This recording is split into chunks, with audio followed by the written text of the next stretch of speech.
Hello everyone and welcome back to Let's Play Freak Out. Last time around we freed the first of Linda's sisters, Cinder, from the grasp of the Demons of Vanity. Let's see if we can do the same for Spinner up there. Let's go.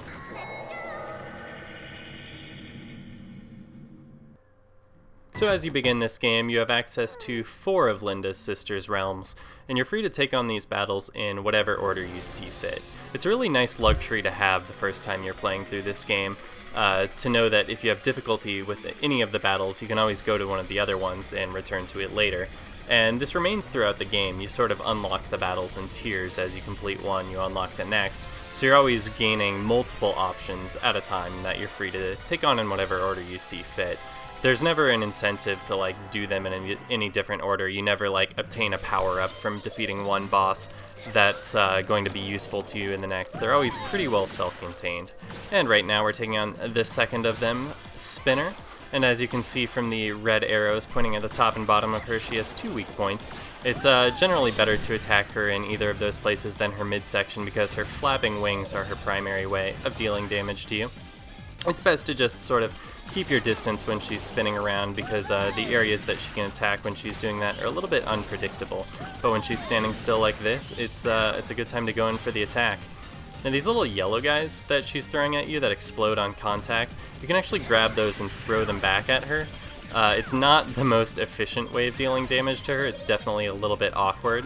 So I tend to go for the more direct torpedo attacks, but it is an option. I'll go ahead and try it here. Let's see if I can actually snatch one. I got one. Let's see if I can hit her with it. Nope. Okay. So yeah, I'm just going to be sticking to the more straightforward attacks, I think, for the most part here. Doing what I know. Alright, I'm trying to minimize the amount of damage I take in return. Let's see, when she comes... Alright, looks like she's going to be staying still for a bit here, so let's go in for the Scarf Bomb attack. Spend 5 points, grow a couple of extra arms, and deal some real damage here. And hopefully, in the process, exorcise that demon from her. Ah, there it is. You can see the little butterfly guy following me around. That means that we've exorcised the demon, and we can defeat her for good now. Let's see. Okay, when she's doing this fast horizontal spinning attack, this is a good time to just keep your distance and let it play out, because this is the most damaging thing that she can do. She can definitely take you down in a couple of hits if she actually hits you with this thing. So I like to just let it run its course, and then once she's done, she'll be standing still for a bit again, and so I can go in for some more damage. So let's just whack away with this torpedo attack, deal as much damage as we can before she starts spinning again, and we should be good. Things seem to be going pretty smoothly here. Let's just avoid those yellow guys, avoid her wings. Ooh, I must have got hit with an explosive there. I saw some flames on the screen. Couldn't really tell what was going on.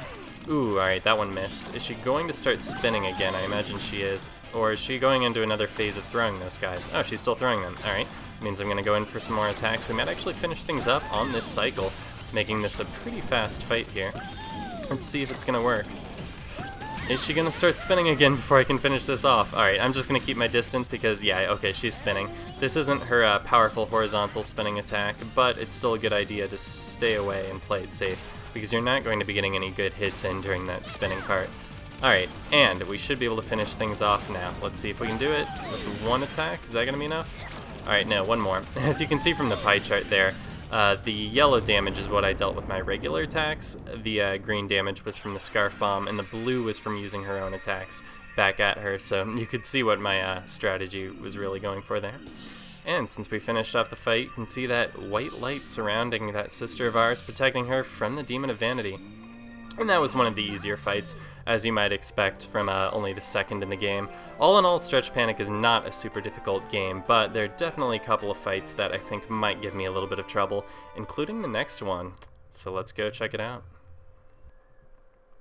Alright, back in the Museum of Agony.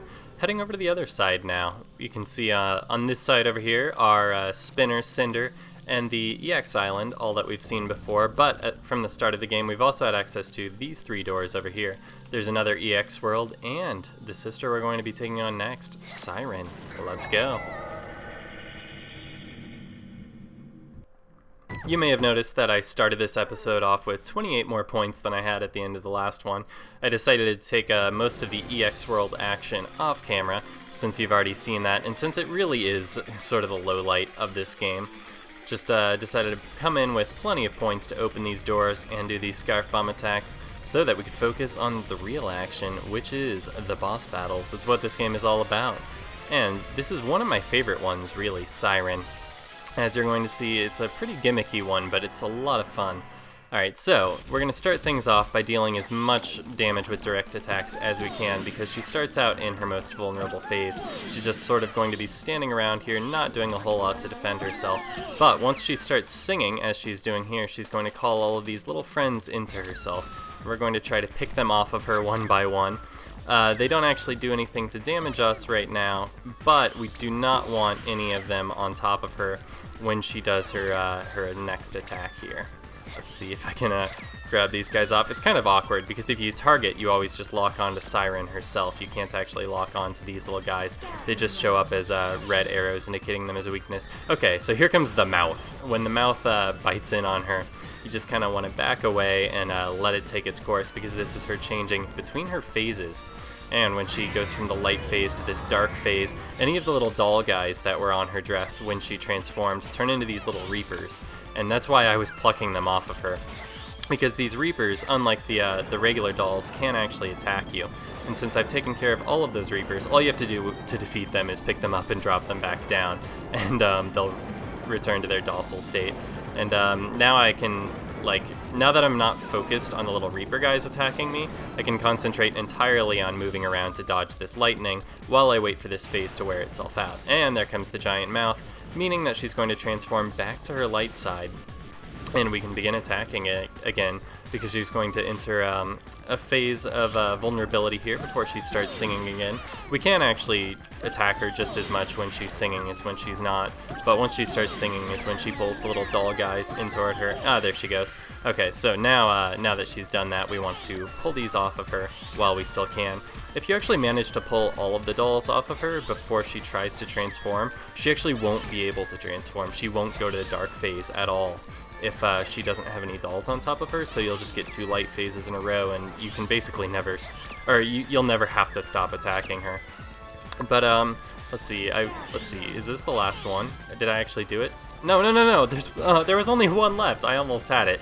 Okay, so because there was one doll still on her dress when the mouth came in, she is going to have a dark phase here, but that's okay, because I only have one guy to pluck right now, and then I can focus on dodging. And I can actually attack her right now. It's just significantly harder when she's in her dark phase than when she's in her light phase. I really want to just keep moving to avoid these lightning bolts as much as possible. As you can see, I haven't taken any damage yet, and I would kind of like to keep it that way. You can get tripped up by the dolls a little bit while you're walking around, and that does pose a danger, so you kind of want to avoid those as you're moving around. But for the most part, you can just do what I'm doing here and circle around without a lot of effort put into actually dodging anything. Alright, so here I'm going to go in for the Scarf Bomb attack. I could have done it sooner, but it doesn't really matter. As long as she's vulnerable, we can grab onto her with all of those hands, do the Scarf Bomb attack, and exercise that demon. And there it is. Okay, that was enough. Alright, gonna do, I wonder, alright, let's just try to finish it off here. This is really greedy of me to go for this, but if I can finish her off now, then I don't have to worry about the doll guys. Actually, I don't seem to be achieving anything. I'm getting tripped up by the little guys. Alright, so this was a bad move. I should have focused on pulling them off of her. Oh wait, is she actually... Those didn't seem to be dealing damage. Oh, they were dealing damage. Okay. It's just damage in this game is a little bit delayed. It doesn't actually appear in the pie chart right away. It has to pop up as a percentage and then move over there. So for a second, I didn't think I was actually dealing damage.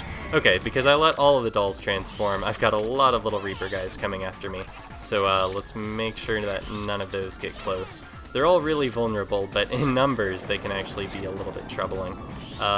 Is that the last one right there? No. Just one more. Okay, perfect. Okay, and I managed to get rid of all of them before she started doing the lightning, so I really had nothing to worry about at all.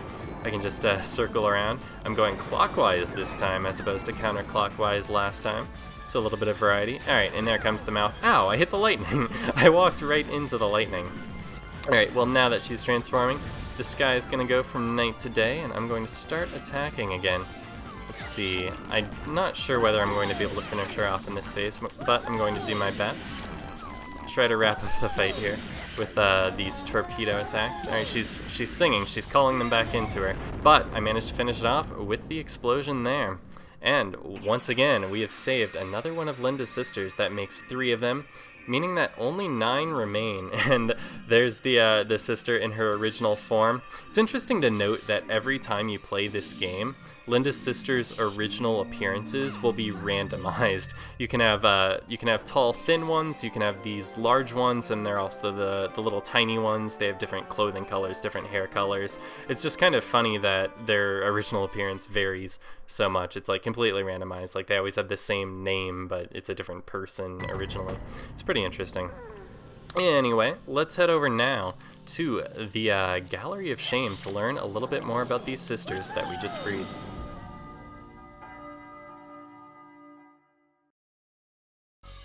And let me just get my manual here. Let's see, Spinner. Ah, yes. Spinner is one of the younger sisters and is extremely hyperactive. She's very sporty and enjoys outdoor activities. Before she was seduced by the demons of vanity, she enjoyed running around and around in circles to make herself dizzy and tired. I've seen kids do that. Her transformed state is balanced like a pendulum to take full advantage of her centrifugal fascination. Guess she just really likes spinning.